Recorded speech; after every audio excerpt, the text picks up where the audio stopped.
사랑하는 교회 여러분, 오늘은 사랑의 달 12월 세 번째 주일입니다.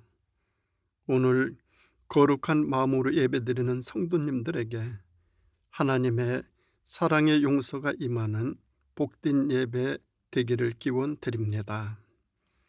사랑의 달과 대강절을 보내며 성탄절까지 아기 예수님을 기다리며 이웃에게 사랑을 나누며 경건하게 지내시기 바랍니다.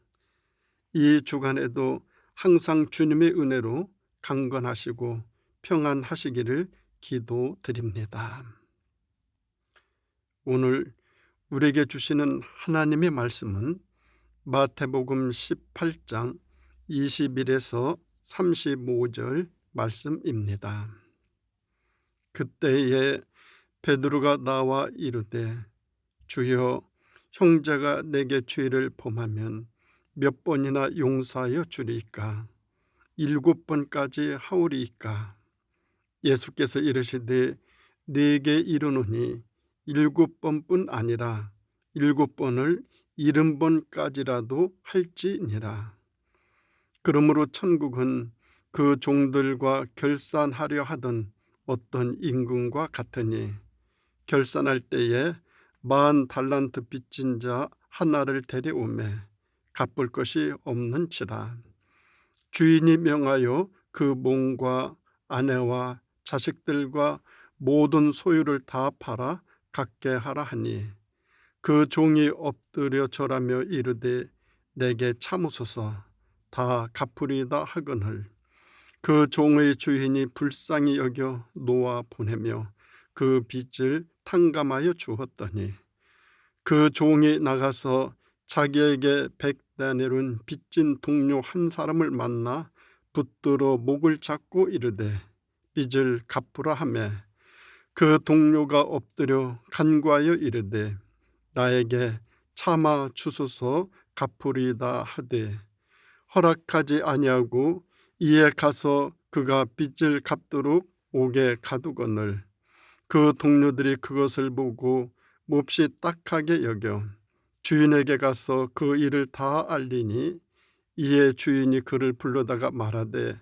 악한 종아, 네가 빌기에 내가 네 빚을 전부 탕감하여 주었거늘 내가 너를 불쌍히 여긴 것 같이 너도 내 동료를 불쌍히 여김이 마땅하지 아니하냐 하고 주인이 노하여 그 빚을 다 갚도록 그를 옥졸들에게 넘기니라.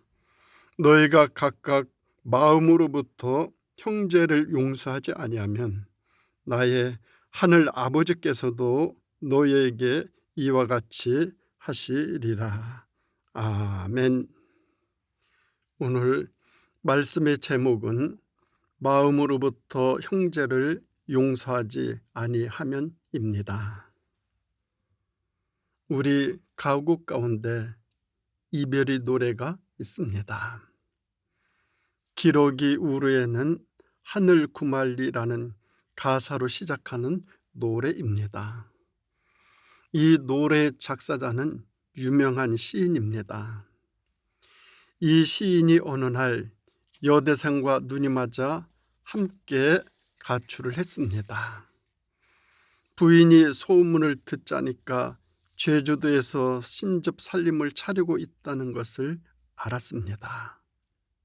그래서 이 부인이 거기를 찾아갔습니다. 과연 어떤 모습으로 갔을까요? 분명 눈에서 불이 튀고 두 주먹을 불끈 쥔 채 갔을 것입니다. 그리고 찾아가서 어떻게 해야 하나, 머리채를 잡아야 하나 고민 많이 했을 것입니다. 그런데 그 부인은 가서 아무 말도 하지 아니했습니다. 오히려 생활이 얼마나 어려우냐며 보태 쓰라고 돈 봉투를 내밀었습니다. 그리고 겨울을 보내려면 추울 텐데 입으라고 남편과 그 여인을 위한 겨울 옷이 담긴 보따리를 전해 주었습니다. 그리고 더 이상 아무런 소리 안 하고 돌아왔습니다. 아내가 떠나고 두 사람만 남았습니다. 둘은 할 말이 없었습니다. 너무 크게 충격을 받았고 감동을 받았기 때문입니다. 그 둘은 헤어지기로 결심하였습니다. 여인이 배를 타고 떠나갑니다. 눈앞에서 여인을 실은 배가 멀리 사라져가고 있습니다. 그 모습을 지켜보던 이 시인이 시를 지었습니다. 그 시가 바로 이별의 노래입니다. 기러기 우르에는 하늘 구말리, 바람이 손을 불어 가을은 깊었네. 너도 가고 나도 가야지. 한낮이 기울면은 밤이 오듯이 우리의 사랑도 저물었네. 너도 가고 나도 가야지. 살다 보면 이런 일 저런 일들 많이 겪게 됩니다. 때로는 갈등의 일, 감정 상하는 일들도 만나게 됩니다. 그때 그 감정들을 지혜롭게 처리하는 것 정말로 중요합니다. 그 중에 하나가 바로 용서입니다. 세상을 살아가면서 용서해야 할 일들 참으로 많이 있습니다. 그런데 그것이 잘 됩니까? 잘 안 됩니다. 감정이 앞서고 분노와 복수심만 가득 찹니다. 용서하려면 내 마음과 심각하게 싸워서 이겨야 하는데 우리는 매일 이 싸움에서 지곤 합니다.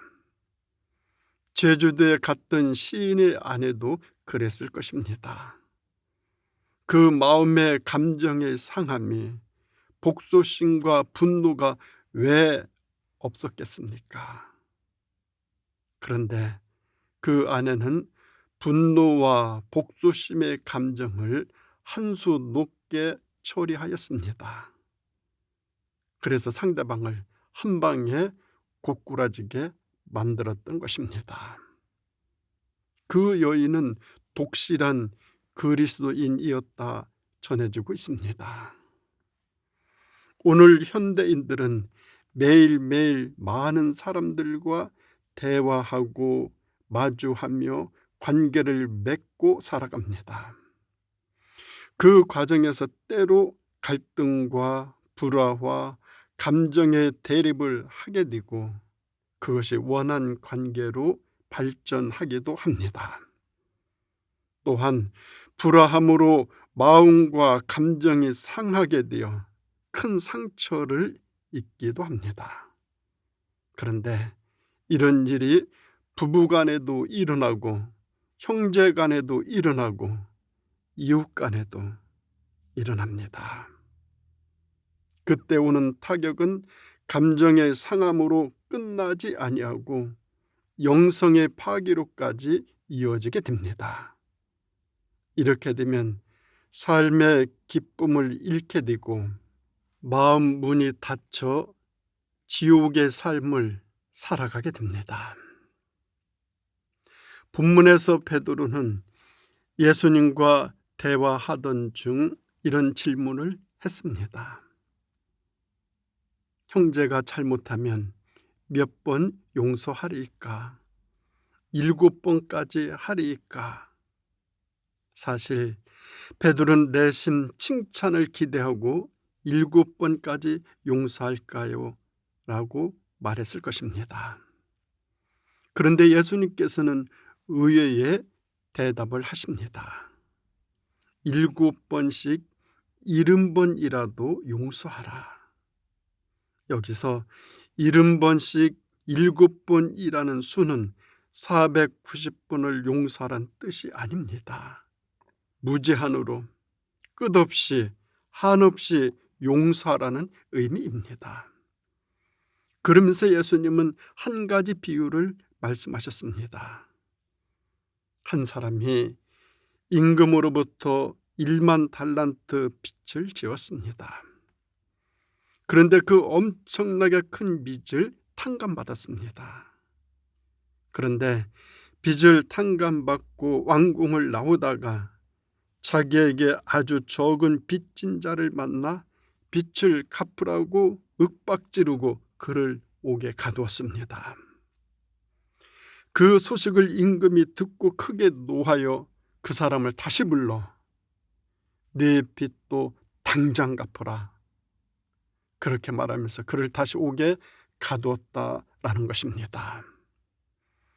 그러면서 본문 35절 끝절에서 이렇게 말씀하고 계십니다. 마음으로부터 형제를 용서하지 아니하면 하늘 아버지께서도 용서하지 않으시리라 라고 말입니다. 우리 하나님, 용서의 하나님이십니다. 하나님이 용서하지 않으시면 이 세상은 당장이라도 심판받게 될 것이고 어느 누구도 살아남을 수 없습니다. 그렇기에 성경의 중심은 긍휼과 은혜와 용서입니다. 이 용서의 신학이 성경 전체에 깊이 흐르고 있습니다. 예전의 생활은 단순했으나 오늘의 삶은 아주 복잡해졌습니다. 사람들 많아졌습니다. 서로의 이해관계도 아주 첨예해졌습니다. 그래서 조그만 문제로 갈등하고 불화하고 서로 원수까지도 듭니다. 이것은 친구와 이웃뿐 아니고 부부와 형제와 부모 자식 간에도 일어나고 있습니다. 이처럼 오늘 우리의 삶에는 갈등과 불화와 원한 관계를 일으킬 수 있는 요인들 너무너무 많이 있습니다. 예수님 당시의 그리스도인들은 많은 핍박을 받았습니다. 그 핍박은 그냥 욕하고 비웃는 수준이 아니라 죽음의 위협이 있는 핍박이었습니다. 그런 상황에 처하면 얼마나 영적으로 혼란스럽겠습니까? 그런데 예수님은 그런 모든 상황에서도 용서하라고 말씀하십니다. 생각 같아서는 용서는커녕 복수라도 해주고 싶은 마음이 굴뚝 같습니다.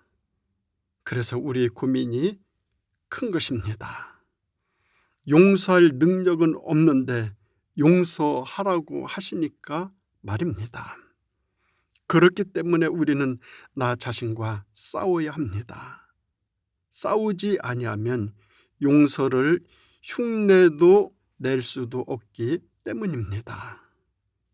본문은 무제한의 용서를 강조하십니다. 예수님 시대에는 그리스도인들이 많은 핍박을 받았습니다.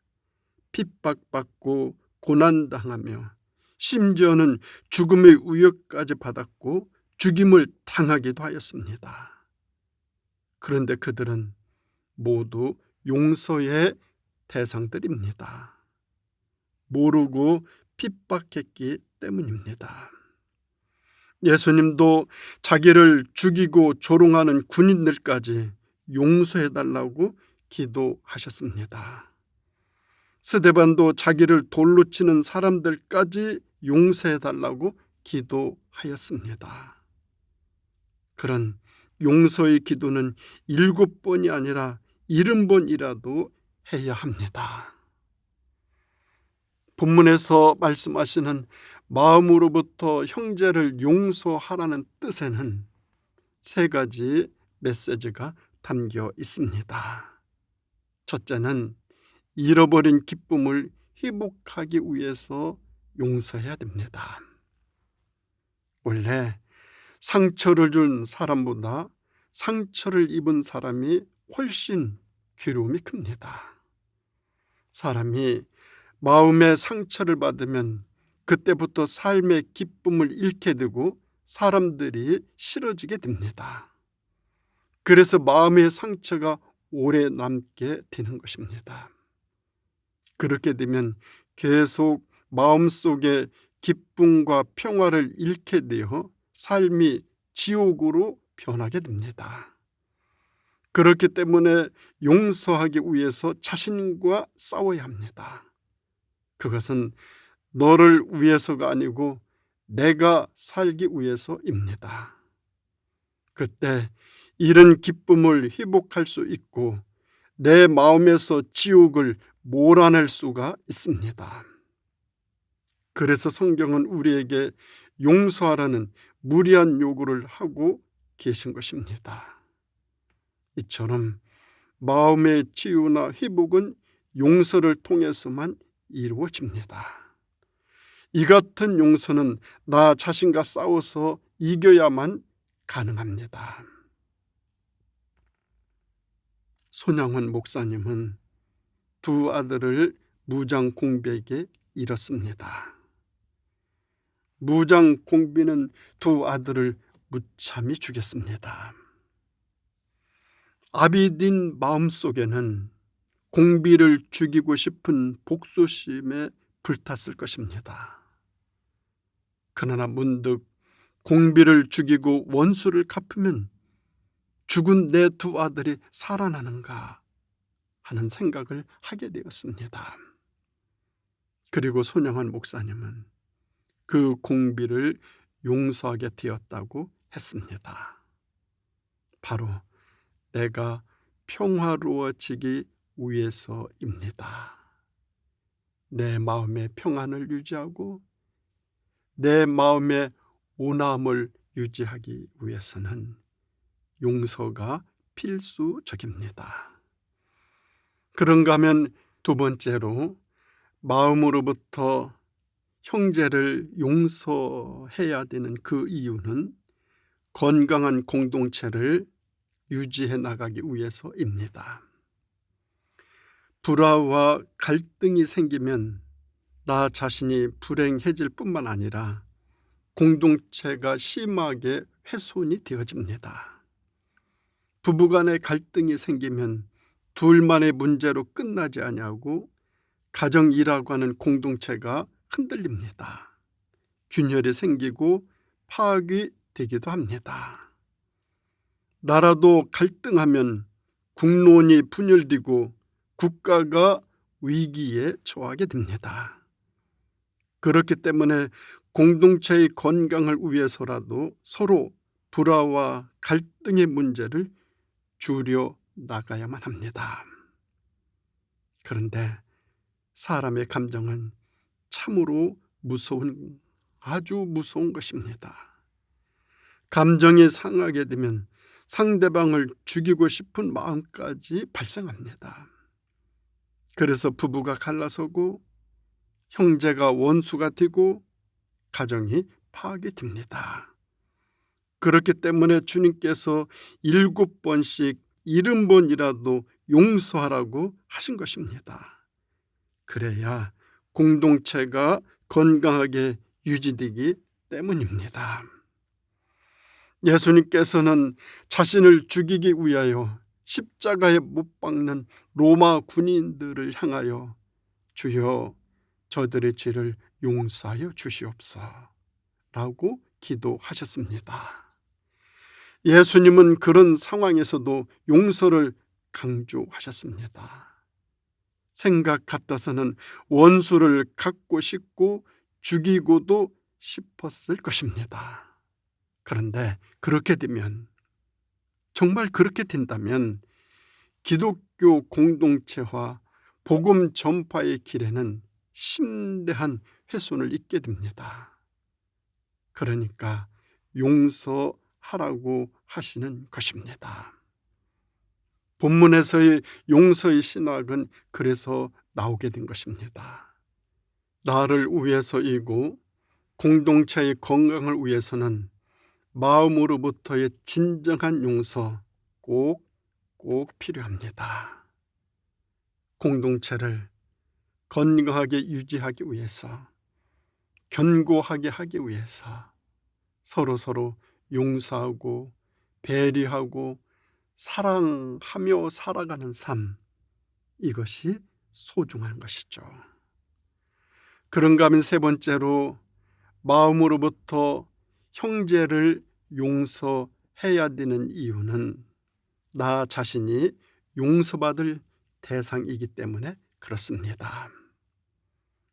이것이 오늘 본문이 말씀하시는 핵심 신학이고 우리에게 주시는 메시지입니다.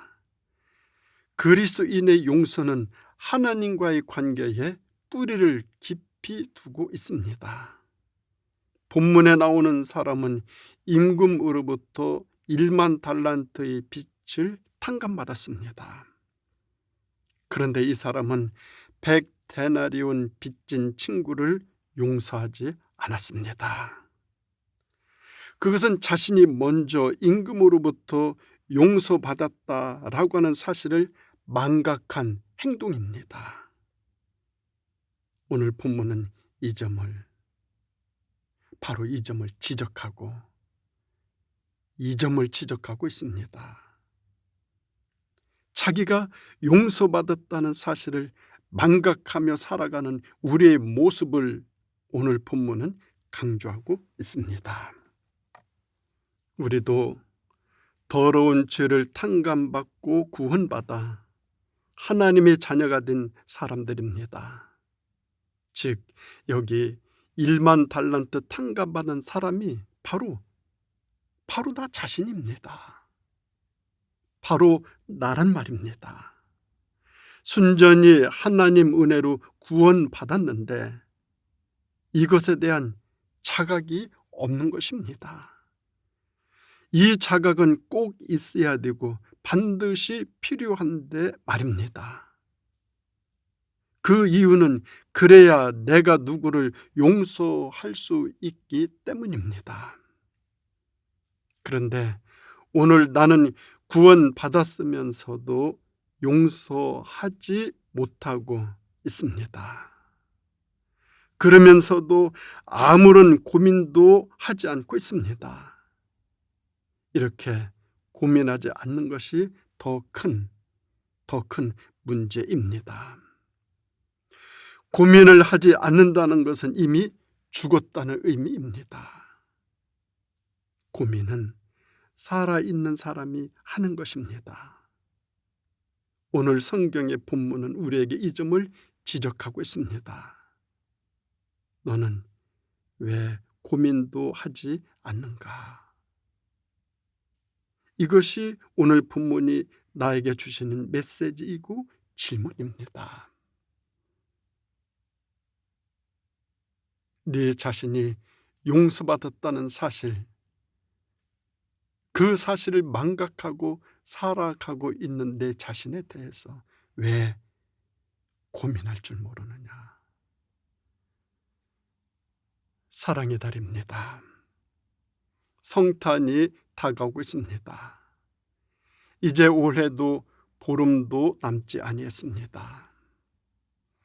올 한 해를 다 보내기 전에 우리가 고민하면서 해결해야 할 일이 있습니다. 지금까지, 아니 올 한 해를 지내면서 내 속에 엉켜 있는 감정들 말입니다. 이 감정들을 풀지 아니하면 원한과 증오심만 늘어날 것입니다. 이 엉킨 감정들을 푸는 방법 중에 하나가 바로 용서입니다. 그래서 성경은 용서하라고 하십니다. 너를 위해서도 용서해야 하지만 먼저 나를 위해서입니다. 나를 위해서입니다. 용서는 그냥 만들어지는 것이 절대 아닙니다. 나 자신과 힘겨운 싸움, 이 싸움이 전제되어야 합니다. 우리 그리스도인들은 이 싸움에서 이겨나가야 합니다. 이 싸움에서 이길 때 내 안에 잃어버렸던 기쁨이 회복되고 천국을 소망하며 복되게 살아갈 것입니다. 형제들을 마음으로부터 용서하며 성탄을 맞이하고 올 한 해를 마감하고 새해를 복되게 맞이하는 우리 모두가 다 되시기를 예수님의 이름으로 축원드립니다. 기도드리겠습니다. 사랑의 하나님 아버지, 올 한 해를 다 보내는 이 자리, 이제 보름도 남지 아니하였고 이제 성탄도 가까이 다가오고 있습니다. 주님, 사랑의 날 사랑하면서 아기 예수님을 기다리고 성탄을 맞이하고 올 한 해를 잘 마무리할 수 있도록 사랑의 원천인 용서하고 또 용서하고 또 용서하면서 품어주고 이해하고 배려하고 감사하고 안을 수 있는 그런 삶을 살아가면서 성탄과 새해를 맞이하는 우리 모두의 삶이 되어질 수 있도록 인도해 주시기를 예수님의 이름으로 간절히 기도드립니다. 아멘.